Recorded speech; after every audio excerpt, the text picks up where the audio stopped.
We have a management joining us now, Gateway Distriparks. The stock has seen a good run in the last 1 year. It's over a 50% surge.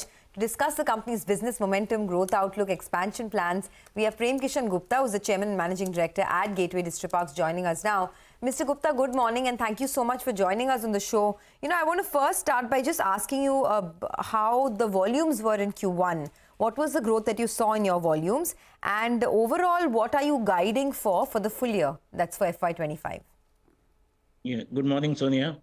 Thanks for having me on the show. See, the volumes are a little bit subdued. If you compare it with the previous year, Q1 and Q2 of financial year 24 were on the up, whereas the decline started from Q3 and it accelerated in Q4. And the first 2 months in Q1 also we saw some slow low volumes. But June and July are giving us some hopes to build up those volumes. There are multiple factors. One is the Red Sea conflict is compounding, and the containers shortage and the freight rates has dampened the EXIM business. But hopefully things will revive now that the elections are over, the budget is going to come. So we expect that logistics sector will be given some boost, and the spend on the infrastructure, mainly the DFCs, which are part of which are incomplete as of now, would be completed. So we look forward to some increased volumes in the coming quarters. Mr. Gupta, when you say volumes were subdued, can you just quantify that for us? I mean, was it in 5-6% range? Was it less than that? And for the full year, do you think you can eke out double-digit volume growth, or does that look tough as of now? Well, if you compare the last year volumes, the volume in Q1 is down by, say, roughly 5%. But as I said, that we see some early growth in the business scenario now that the stable government is there, and new policies, and as I said, the budget, everyone is waiting for that. So overall, I mean, we are evaluating. Q1 has not been good, so but we hope that we will be able to catch up if the macros improve. All right. Hi, Mr. Gupta. Good morning and good to see you. And Nigel on this side. The street is looking at the valuation debate between Concord is re-rating. Should Gateway Distriparks re-rate and narrow that bridge? So that's going to be important, and that volume number is going to be crucial. But post your numbers, maybe we'll get a little bit more out of you on that aspect. The other big deal that was announced just in the last 1 month was, JSW Infra has gone ahead and bought 70% stake in Navkar Corp for around 1,000 crores odd. How does this change the competitive intensity for a company like yours? Well, good morning, Nigel. See, it does not change, because Navkar sale is, of course, there is some CFS business and 1 or 2 ICDs in Gujarat. But it is a real estate game. I mean, they have a big piece of land which is valued around that much. So basically, the valuation of the business is much less than the overall figure that you see, which has been announced.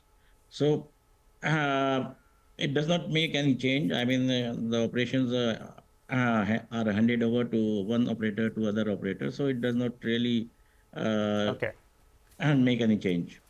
All right. And just to confirm, going back to the volumes number for the first quarter, you said it was 5% lower on a year-on-year basis? There was a degrowth? No, if you look at the overall year-on-year basis, then it will be more. But I was talking about the average of 24. Q1 was extremely good last year, but we are talking about from Q3, the volume started declining. No, I'm saying quarter 1 of this fiscal year versus quarter 1 of last fiscal year. What was the change? Oh, it will be in double digit. Double digit? So on a year-on-year basis, a double-digit growth on a year-on-year basis, or double-digit degrowth? No, degrowth, right? About 9 to 10% degrowth. Yeah. Degrowth because of the EXIM, exposure that you have. Most of your volumes are towards EXIM, so that could explain that. Just a quick question, since you mentioned, there are various buyers for the CFS business in the market. Have you engaged with anyone? Because you have put out that strategy clearly, that rail you want to focus on, CFS you gradually want to dwindle down. So are you in conversation, and how do you see this panning out?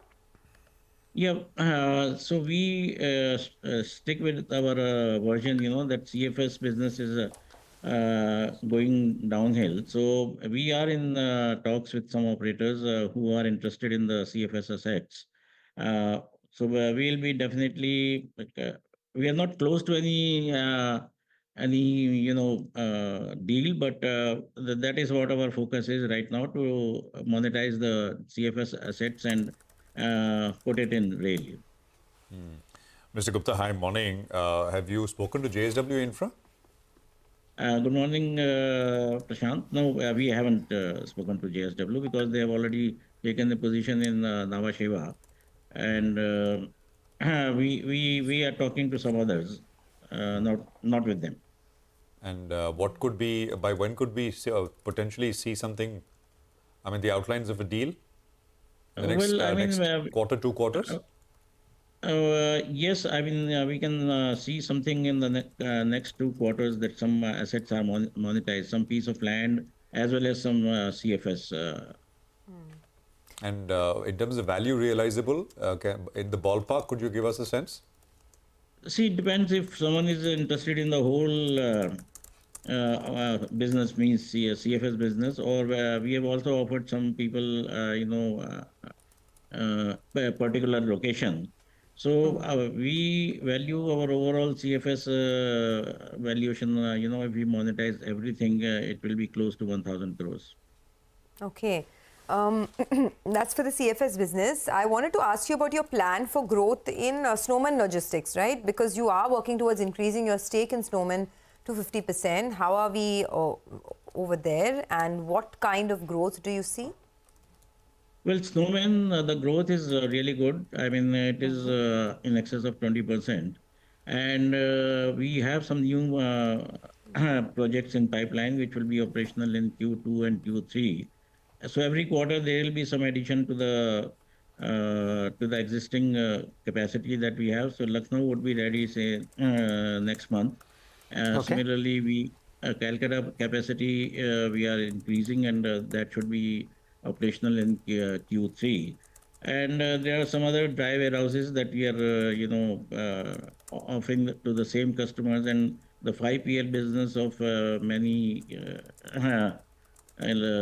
companies like Tim Hortons, or similar companies. We clearly see a growth. Okay, all right, Mr. Gupta. We'll look to revisit some of these numbers post your quarterly numbers. I recall you had given us that guidance of EBITDA per quarter scaling to around 100 crores or more than that.